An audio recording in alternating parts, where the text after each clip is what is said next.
بسم اللہ الرحمن الرحیم۔ پہلے خط ملاحظہ فرما لیں، اس کے بعد جواب، تاکہ جواب مکمل طور پر سمجھ میں آئے۔ نیز خط چونکہ کافی بڑا ہے، اس لیے اس کے چنندہ حصے خلاصے کے طور سے آپ کے سامنے پیش کیے جا رہے ہیں۔ خط شروع ہوتا ہے۔ السلام علیکم ورحمۃ اللہ۔ حضرت امید ہے آپ بخیر و عافیت ہوں گے۔ اللہ رب العزت سے دعا ہے کہ وہ آپ کی عزت اور عمر میں مزید برکت عطا فرمائے۔ میرا مختصر تعارف یہ ہے کہ میرا نام جواد عبد المتین ہے۔ میرا تعلق Islamic academy of communication art سے ہے اور میں پچھلے تقریباً 13 سال سے انفارمیشن اور ڈیجیٹل ٹیکنالوجی کے جدید فنون کی تدریس سے منسلک ہوں۔ اگرچہ نہ کبھی آپ سے ملاقات کا شرف ہوا اور نہ ہی کبھی آپ کی مجلس میں بیٹھنے کا موقع ملا، مگر پھر بھی اللہ اور اس کے رسول صلی اللہ تعالی علیہ وسلم کے بعد زمین پر رہنے والے جن لوگوں سے مجھے سب سے زیادہ محبت ہے، آپ کا نام ان میں سر فہرست ہے۔ خاص طور پر حضرت مولانا سلیم اللہ خان صاحب رحمۃ اللہ علیہ کے دنیا سے رخصت ہو جانے کے بعد اب آپ کا مقام امت کے لیے روحانی باپ کا ہے۔ جس اخلاص اور للہیت سے آپ نے پوری عمر دین کی خدمت کی ہے، اللہ رب العزت کے یہاں اس کی مقبولیت کی ایک نشانی یہ ہے کہ اس وقت عوام و خواص میں جو عزت و مقام آپ کو اللہ تعالیٰ نے عطا فرمایا ہے وہ کسی اور کے پاس نہیں ہے۔ بلا مبالغہ اس وقت آپ کا شمار امت کے اکابر علماء میں ہوتا ہے۔ جو حضرات آپ کو جانتے ہیں وہ آپ کے وسعت علم و حکمت کو سمجھتے ہیں اور اس بات کا ادراک بھی رکھتے ہیں کہ اس وقت آپ کی مثال ایک ایسے دروازے کی سی ہے جس نے امت میں بہت بڑے بڑے فتنوں کو جاری ہونے سے روکا ہوا ہے۔ گویا کہ اگر اس دروازے کو کھول دیا جائے تو امت ایسے فتنوں کا شکار ہو جائے گی جو ہلاک کر دینے والے ہیں۔ اسی لیے اللہ رب العزت سے دعا ہے کہ وہ آپ کی عمر اور صحت میں برکت عطا فرمائے۔ اس وقت آپ کو یہ خط لکھنے کا مقصد آپ کی توجہ ایک اہم مسئلے کی طرف دلانا ہے۔ یہ ایک ایسا مسئلہ ہے جو پوری امت کو دیمک کی طرح کھا رہا ہے اور اس نے امت کی بنیادوں کو کھوکھلا کر دیا ہے اور امت کے نوجوانوں کو تباہی کے راستے پر ڈال دیا ہے، اور اگر معاملات اسی طرح سے چلتے رہے تو پھر مستقبل قریب میں ہی بہت بڑی تباہی آتی نظر آ رہی ہے۔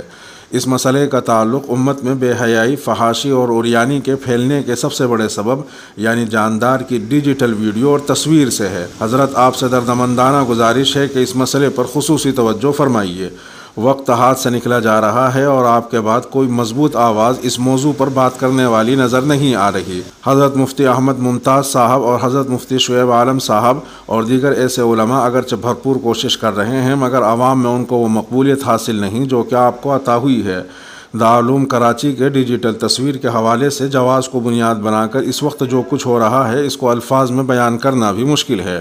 ڈیجیٹل بد نظری کا شکار اب تقریباً ہر وہ شخص ہے جو اس کے جواز کا قائل ہے اور وہ جدید آلات جیسے موبائل فون اور کمپیوٹر، لیپ ٹاپ وغیرہ استعمال کرتا ہے۔ اس فتنے سے بچنے اور اس کو ناجائز سمجھنے والے افراد کی تعداد اب آٹے میں نمک کے برابر ہے۔ اگرچہ میری دارالعلوم کراچی کے دارالافتاء جب بھی بات ہوئی تو وہاں کے حضرات نے بھی بہت فکر کا اظہار کیا اور یہ بھی کہا کہ ہم نے ڈیجیٹل تصویر کے بیجا اور غیر ضروری استعمال کی بالکل اجازت نہیں دی، مگر آپ کو بھی معلوم ہے کہ عوام کو تو بہانہ چاہیے ہوتا ہے گمراہ ہونے کا۔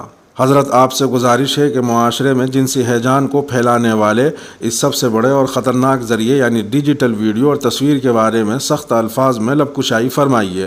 آپ کے نام اور ادارے کا حوالہ استعمال کر کے دینی حلقوں کے اندر یہ برائی جس تیزی سے پھیل چکی ہے، اب اس کو روکنا عام علماء کرام کے لیے بھی ممکن نہیں رہا۔ عرب علماء نے 50 کی دہائی میں اس کے جواز کا فتویٰ دیا اور اس کا نتیجہ آج سرزمین عرب کے نوجوان بھگت رہے ہیں۔ عرب مسلمان نوجوانوں میں بے رہروی کا عام ہونا، بے حیائی اور فحاشی کا دور دورہ اور مغربی طرز زندگی سے انس و محبت اس کے چند ثمرات میں سے ہیں۔ جاندار کی تصویر کے جو اثرات انسانی ذہن پر ہوتے ہیں وہ کسی سحر سے کم نہیں۔ یہ انسانی ذہن اور اعصاب کو ویسے ہی تحریک دیتے ہیں جیسا کہ اصل میں کسی جاندار کو دیکھ کر ملتی ہے۔ اب جاندار کی تصویر کو دیکھ کر ہونے والی یہ تحریک دنیا کی محبت کا باعث بنے، غیر اللہ کی تاثر کا سبب ہو یا جنسی ہیجان اور بے حیائی کے پھیلنے کا ذریعہ۔ اگرچہ شراب کی طرح اس میں بھی فائدے ہوں گے مگر اس کے نقصانات اس سے حاصل ہونے والے فوائد سے کئی ہزار گنا زیادہ ہیں۔ یہود و نصارہ کے علماء نے مسلمانوں سے کئی دہائیاں پہلے اس ٹیکنالوجی کو اپنے دین کی ترویج کے لیے استعمال کرنا شروع کیا مگر نتیجتاً ان کی اپنی بستیوں سے ان کا دین مٹ گیا۔ پھر اہل زبان عربوں نے ڈیجیٹل تصویر اور ویڈیو کے ذریعے دین کی ترویج کی کوشش کی اور اس کا نتیجہ آج ہمارے سامنے ہے، اور اب ہم جو نہ کہ اہل زبان ہے اور نہ ہی اس ٹیکنالوجی کے موجد اس کو دین کی خدمت کے لیے استعمال کرنے کی کوشش کر رہے ہیں، جس کے نتائج دینی مدارس سے آنے والی خوفناک کارگزاریوں اور معاشرے میں پھیلتی بے حیائی کی صورت میں ہمارے سامنے آنے شروع ہو گئے ہیں۔ اگرچہ یہ موضوع بہت اہم ہے اور اس پر اگر مزید تفصیل بیان کی جائے تو یہ بات بہت لمبی ہو جائے گی، مگر مجھے یہ بھی احساس ہے کہ آپ کا وقت بہت قیمتی ہے۔ آپ سے گزارش ہے کہ ان واقعات پر دو ٹوک اور سخت رد عمل کا اظہار فرمائیے اور اس حوالے سے امت کی تباہی کے ان جدید اسباب کی روک تھام کے لیے اپنا کردار ادا کیجیے، کیونکہ معاملہ اب دین کی عظمت کو بچانے کا ہے۔ محترم جناب جواد عبد المتین صاحب، مزید مجدکم، السلام علیکم ورحمۃ اللہ تعالی وبرکاتہ۔ آج مجھے آپ کا کوئی خط بھی مجھے مل گیا تھا دفتر میں آپ کی جو تشویش ہے اور آپ کی جو فکر ہے وہ آپ کے دینی جذبے کی قماز ہے۔ اللہ تعالیٰ اس میں مزید ترقی عطا فرمائے اور ہمیں بھی ایسی فکر و تشویش عطا فرمائے۔ صورتحال یہ ہے کہ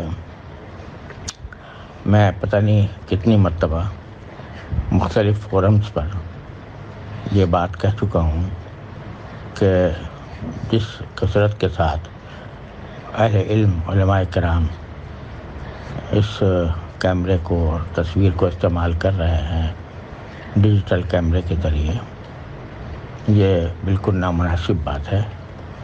اور یہ مسئلہ الگ ہے کہ یہ فی نفسی ہی تصویر کے حکم میں آتا ہے یا نہیں آتا، لیکن اس کے اس طرح کثرت سے استعمال اور بالخصوص کے غلط استعمال سے میں خود فکر مند ہوں، اور اب کے وفاق المدارس کی مجلس عاملہ میں ہی میں نے یہ مسئلہ اٹھایا تھا اور لوگوں سے کہا تھا کہ وہ مساجد اور مدارس کو ان تصاویر سے محفوظ کریں۔ چنانچہ یہ اپیل وفاق کی طرف سے تمام مدارس اور مساجد کو بھیجی گئی ہے اور میرے نام سے بھیجی گئی ہے، اور الحمدللہ اس کا فی الجملہ اثر بھی ہوا ہے، اور اب مساجد اور مدارس جو خاص طور پر وفاق سے کی ہدایات کی پابندی کرتے ہیں وہ اس سے باز آ گئے ہیں۔ خود مولانا حنیف صاحب بہت بکثرت تصویروں میں آیا کرتے تھے، اب انہوں نے بھی اس کو ختم یا کم کر دیا ہے، اور میں خود جہاں جس کسی مجلس میں ہوتا ہوں اور وہاں یہ تصویر کشی ہو رہی ہوتی ہے تو اس پر لوگوں کو تنبیہ بھی کرتا ہوں، اور پتہ نہیں کتنے فورم پر یہ بات میں ظاہر کر چکا ہوں۔ اور خود اپنے ہمارے دارالعلوم کے اندر ہم نے کیمرے والے موبائل کی نہ صرف مکمل ممانعت کی ہوئی ہے، بلکہ اگر پچھلے دنوں کچھ طلباء کے پاس کیمرے والے موبائل پائے گئے تو ان کا اخراج کر دیا گیا، اور ان سے اس سال باوجود کہ وہ دورہ حدیث کے طلباء تھے ان کو بھی ہم نے داخل کرنے سے اس بنا پر انکار کیا۔ اور وجہ میں اس کی یہ بتاتا ہوں کہ اول تو خود علماء کرام کے درمیان یہ مسئلہ مختلف ہی ہے، اور مختلف ہی ہونے کی صورت میں آدمی کو احتیاط پر عمل کرنا زیادہ بہتر ہے۔ دوسرا یہ کہ مساجد و مدارس کے تقدس کا بھی یہ تقاضا ہے کہ وہاں یہ تصویریں لینا اور کیمرے کا استعمال کرنا یہ وہاں پر بہت برا لگتا ہے۔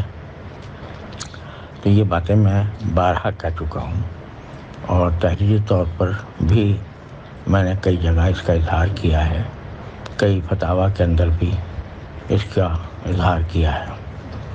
تو لیکن جہاں تک تعلق ہے اس کے غلط استعمال کا جو لوگوں کے اندر عام ہو گیا ہے، تو وہ ایک افسوسناک حقیقت ہے، اور اس کے اوپر کوئی جو لوگ اس طرح استعمال کرتے ہیں وہ کسی فتوے کی بنیاد پر نہیں کرتے، وہ اپنی خواہشات نفس کی بنیاد پر کرتے ہیں۔ اس لیے اس کا حل تو صرف یہی ہے کہ اللہ تعالیٰ کا خوف دلوں میں پیدا کیا جائے، اور آخرت میں اللہ تعالیٰ کے سامنے جواب دہی کی فکر لوگوں کے اندر پیدا کرنے کی کوشش کی جائے۔ اپنی بساط کی حد تک ہم یہ کام کرتے رہتے ہیں، اب بھی کر رہے ہیں اور انشاءاللہ آئندہ بھی کریں گے۔ اللہ تبارک و تعالیٰ آپ کو اس تنبیہ پر جزائے خیر عطا فرمائے۔ السلام علیکم ورحمۃ اللہ تعالیٰ وبرکاتہ۔